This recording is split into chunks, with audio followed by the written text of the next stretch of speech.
Hi, welcome to the next session of Disruptive Innovation in Higher Education. And this session, we're going to be talking about what's really driving change in traditional higher education.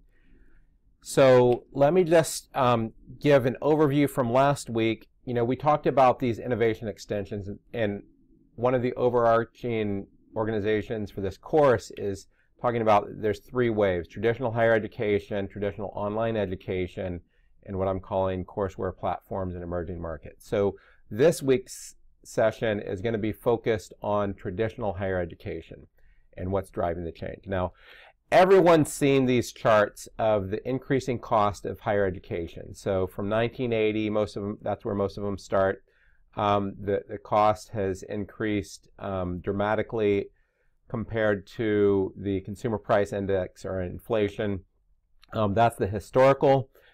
What is significant, if you take those trend lines into the future, and I looked at a group of private schools and just traced their trend line into the future and said, what's tuition going to be, say, by 2050 in current dollars? And in the worst case, tuition is going to be $145,000 a year. That's just not sustainable. In a more better case, it would be $68,000 per year. But in either one of those cases, there's a major problem that's happening in terms of the growing costs. So the question is, what's driving the cost? And I spent a lot of my dissertation looking at that question, read thousands of pages, and what I came to the conclusion of is there's a big blame game going on. On one side, you have people saying it's the administration's fault, the administration's been bloated. On the other side, you have people saying it's the faculty's fault. The one thing that they both agree to is that it's the students' fault, that students have too high of expectations. And after reading thousands of pages, I would say that the summary of the answer on this question on who's right is the answer is yes, that it's actually everyone's fault to a certain extent, and to a certain extent it's the environment change's fault. So one of the most significant things that is talked about is this economic law, or this thing called Baumol's cost disease, and it's the increasing cost of high-skilled labor. And there's a book that was written called Why Does College Cost So Much? And it looked at the increasing cost of higher education and other sectors that have highly skilled labor. And you can see here that the higher education trend line almost exactly follows that of dentists, physicians, and legal services. So what you're seeing is that highly skilled labor, the cost is going up more than the rest of the market. Another reason for that is that there isn't any increased efficiencies that is easy to happen in a lot of these markets. So there's been people who've compared higher education to concert symphonies. So concert symphonies, the number of people it would take to do a quartet is going to be the same now as it was 500 years ago. A symphony, a 30-piece symphony is going to take 30 people to play that. So the end result is that the cost goes up because of just the way the economics plays out.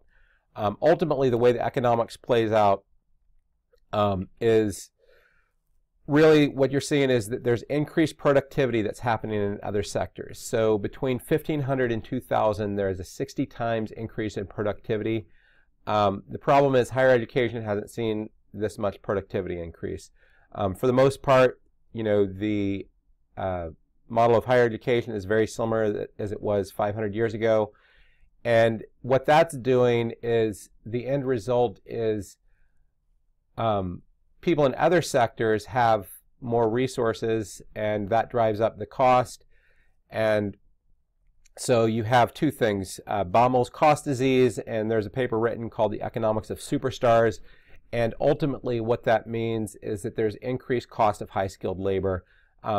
So whenever I said yes, it's both the faculty and the administration's fault, because the cost of high-skilled labor for both faculty and administration is going up. The next slide I'll talk about why it's the student's fault. And then you have all these symptoms to cope.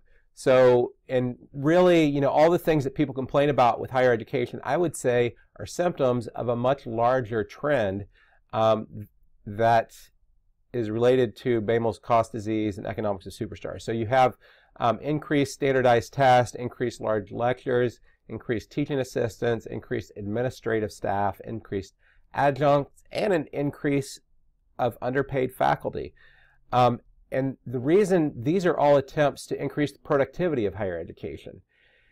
But the problem is that you have, whenever you have a 60 times change in the economy, even doing those incremental changes, they just aren't keeping up. So everyone's unhappy. You say there's too much administration. And an example might be you have a faculty member that they get a secretary that's supporting them, doing work that they used to do. That secretary might only be making, you know, $30,000 a year. That's actually an improvement of productivity, but it shows increased administration. And that faculty member might be able to go out and make 50% more if they were out in the market, but they work in the university because it's a labor of love. So you have underpaid faculty that is really being driven by this increasing cost of high-skilled labor. So that's one of the fundamental trends that I just think isn't able to change. The other one is that there's increased college attainment of the rich, and there's increasing wealth concentration happening in developed economies. And then at the same time, you're having decreased government funding in higher education. So what that's doing is more colleges are competing for students in the top income quartile who can pay full tuition. So what that's doing is that's driving the other things that people complain about: increased resort-like campus, increased building costs, increased student services. So essentially what you have is a prisoner's dilemma, or, you know, the arms race, where each side has to build these things to attract full-pay students to balance their budget. But if everyone does it, then it hurts the sector overall. So those are two of the drivers that are affecting the higher education market. Another way of looking at this is through Porter's 5 forces model. This is often used in business strategy, and there's 5 forces that will affect how an industry is shaped. You have threat of new entry, buyer power, threat of substitute, supplier power, and all those things feed into the competitive rivalry that in this case drive overcapacity and consolidation in higher education. Now, I'm going to go through and explain some of the shifts that's happening in higher education and how that is related to 5 forces model. So the threat of new entry, what you're seeing is that's dramatically increased, especially by national competition online. So you have all these schools that only had a few competitors regionally, and then all of a sudden in an online market, they're competing with people nationally, they're competing with people internationally. You know, on the internet, there's very little difference from, you know, if you're in Ohio or Florida online. Then you're also seeing increasing global competition, especially in the online market, but I think increasingly that's going to happen from people traveling.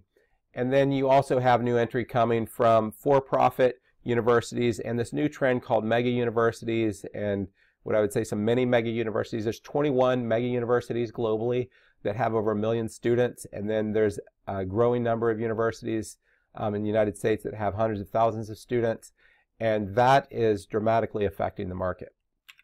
So then you have the buyer power, so that's the students. So what's happening with students is their buyer power is being increased by standardization and by unbundling degrees. So, you know, if a product is standardized, then they're saying, why not buy the least expensive one? Or with unbundled degrees, like Straighter Line or other options, you're able to, you know, drive the price down.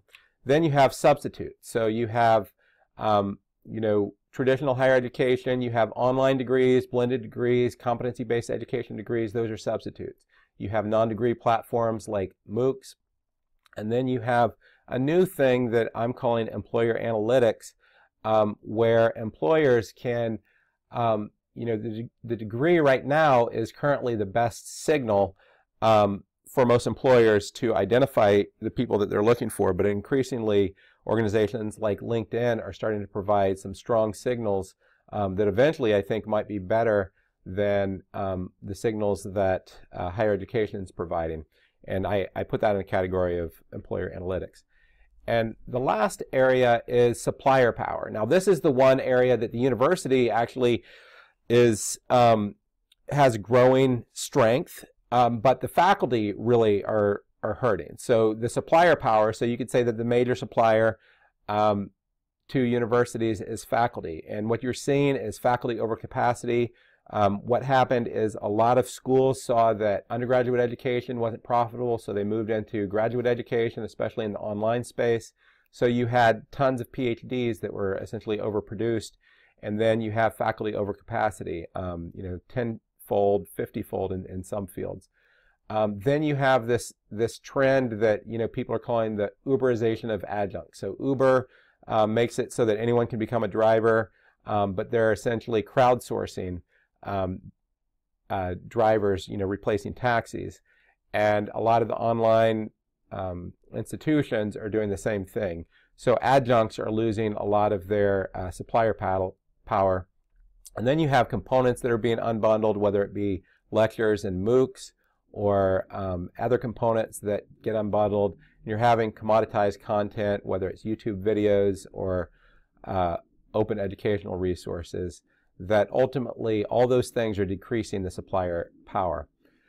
So to a certain extent, what that's doing is it's creating the perfect storm for putting pressure on faculty, because the university has pressure on 4 of these components: the threat of new entry, buyer power, threat of substitutes that's driving competitive rivalry up, and then the only outlet they have is to decrease pay or to focus more on adjuncts to keep themselves viable. So, and I'll talk more about that on the unbundling section and a section on the future role of faculty. So the last part that I want to talk about is what are some of the recommendations given these changes. So these are all sustaining innovation recommendations. Ultimately, my real recommendation is to disrupt, and if you don't disrupt yourself, then someone else is going to do it. The phrase goes, if you don't eat your lunch, then someone else is going to do it. So ultimately, that's the top recommendation I would have, but they're sustaining innovation recommendations. So one is just to outmarket your competitors using analytics. The popular book was Moneyball, and Moneyball is using data to outcompete other people. And one of the popular books that's out there is called Race with the Machine, and one of the points that Eric Brynjolfsson makes is that you should race with the machine, not against the machine. So you need to develop tech and tech marketing as a core competency. I talked with one school, and they said, our market's shrinking. So, I realize that we're a dinosaur, but the only way we're going to survive is by eating other dinosaurs.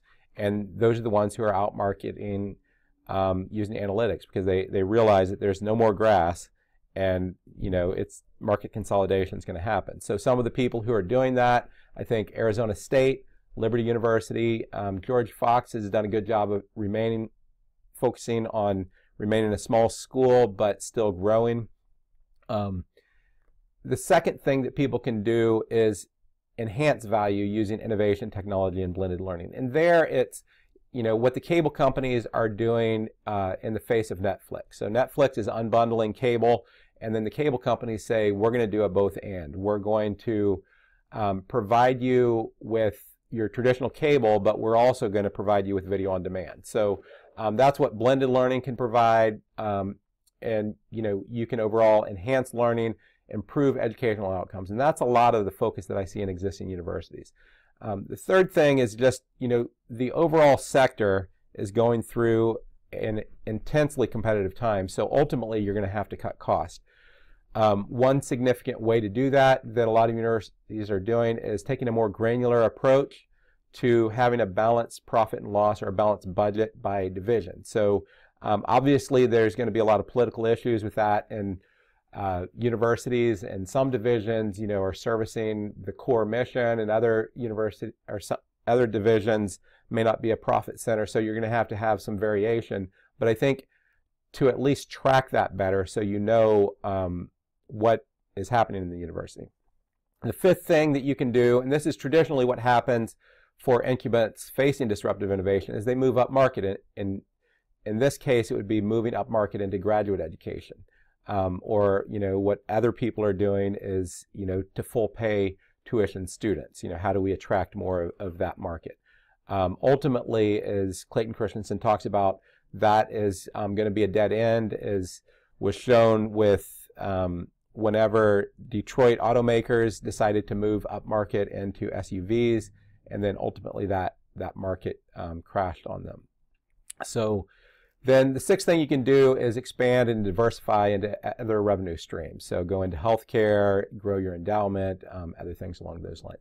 So each of those are sustaining innovations. Again, I would encourage you to look at the supplemental resources I have for this week. I have some really good videos that honestly are going to be better than anything that I have. And I also have some bibliography materials that you can use.